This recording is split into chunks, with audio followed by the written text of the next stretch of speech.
অনেকের প্রশ্ন থাকে যে মূত্রথলির টিউমার মানেই কি সবগুলো ক্যান্সার? কেন মূত্রথলিতে ক্যান্সার হয়? পুরুষদের ক্ষেত্রে মূত্রথলির ক্যান্সার হবার আশঙ্কা ৩ থেকে ৪ গুণ বেশি। কারো যদি পারিবারিক ইতিহাস থাকে যে নিকট আত্মীয় যাকে আমরা বলি তাদের কারো মূত্রথলিতে ক্যান্সার থাকে, তাহলে ওই ব্যক্তির মূত্রথলিতে ক্যান্সার হবার আশঙ্কা স্বাভাবিক জনগণের তুলনায় দ্বিগুণ বেশি।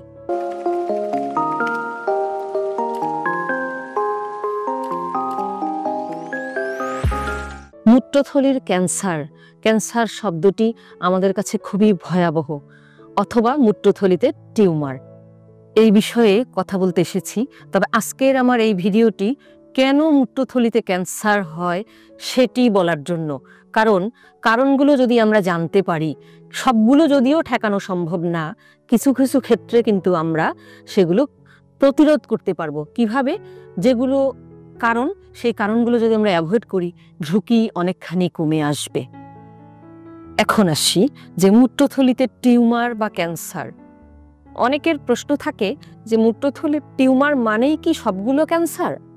আমাদের উত্তর হচ্ছে না।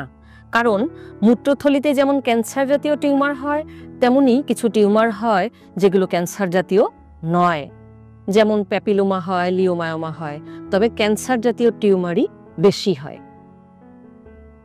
এখন আসছি যে মূত্রথলির ক্যান্সারের কারণ কি কি।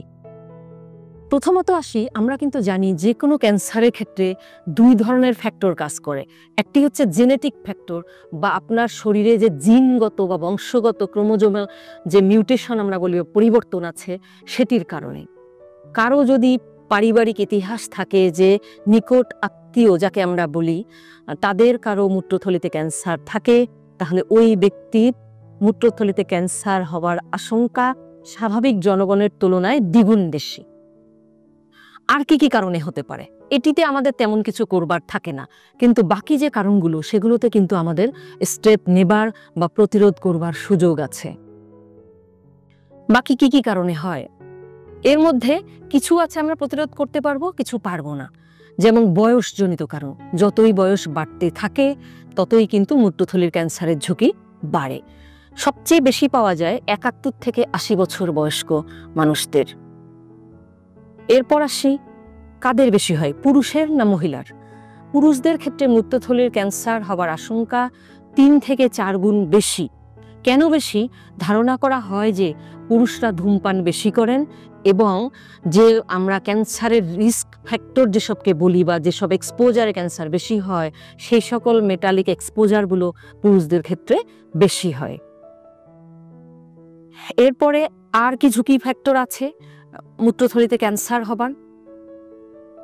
অকুপেশনাল এক্সপোজার আমরা বলি, পেশাগত চাকুরি করেন যারা কিছু কিছু জায়গায়, তাদের ক্ষেত্রে ঝুঁকি বেশি। যেমন যারা রং নিয়ে কাজ করেন, রং হাতে লাগে, পেইন্টার বা রঙের কাজ করেন, রঙের ইন্ডাস্ট্রিতে কাজ করেন, রাবার ইন্ডাস্ট্রিতে কাজ করেন, পেট্রোল কেমিক্যাল বা পেট্রোকেমিক্যাল ইন্ডাস্ট্রিতে যারা কাজ করেন, তাদের কিন্তু মূত্রথলিতে ক্যান্সার হওয়ার ঝুঁকি খুবই বেশি। কারণ এই কেমিক্যালগুলোর কিছু উপাদান আছে যেগুলো আপনার চামড়া দিয়ে অ্যাবজর্পশন হয় অথবা শ্বাসের সাথে শরীরে ঢুকে যায়, যা পরবর্তীতে মূত্রথলির ক্যান্সারের ঝুঁকি অনেক গুণে বাড়িয়ে দেয়। তবে ব্যাপারটি এমন না যে আপনি আজকেই রঙের কাজ করলেন, কালকেই আপনার মূত্রথলির ক্যান্সার হলো। 10 থেকে 20 বছরের মতো একটা ল্যাটেন্সি পিরিয়ড বা সময় লাগে এটি হবার জন্য। এরপর আসি ধূমপান।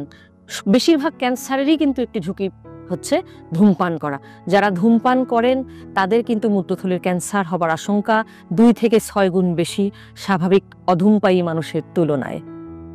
এছাড়া খাবার দাবারের কিছু ব্যাপার আছে, যেমন যারা বারবিকিউড খাবারগুলোর আমাদের চাহিদা দিন দিন বেড়ে যাচ্ছে বা অ্যাভেইলেবল বেশি, সল্টি ফুড, লবণাক্ত খাবার, বারবিকিউড মিট, প্রিকলড ফুড, এগুলো কিন্তু মূত্রথলির ক্যান্সারের ঝুঁকি অনেকখানি বাড়িয়ে দেয়।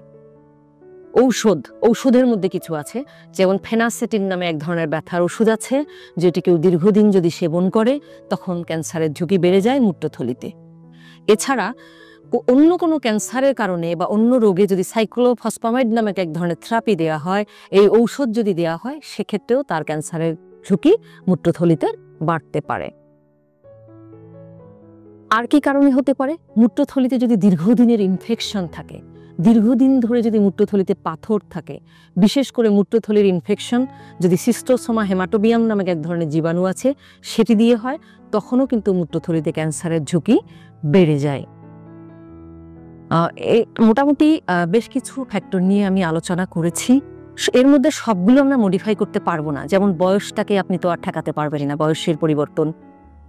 আমরা যেটা বললাম যে পুরুষের ক্ষেত্রে বেশি হয়, এগুলোও পরিবর্তনযোগ্য নয়। কিন্তু বাকিগুলো যেগুলো আমাদের লাইফস্টাইল মডিফাই করে আমরা চেঞ্জ করতে পারবো, আমার মতে সেগুলো যদি আমরা চেঞ্জ করি, আমরা যদি সেগুলোকে কিছুটা নিয়ন্ত্রণ করতে পারি, তবেই কেবল আমরা অন্তত কিছু হলেও মূত্রথলির ক্যান্সারের ঝুঁকি কমাতে পারবো।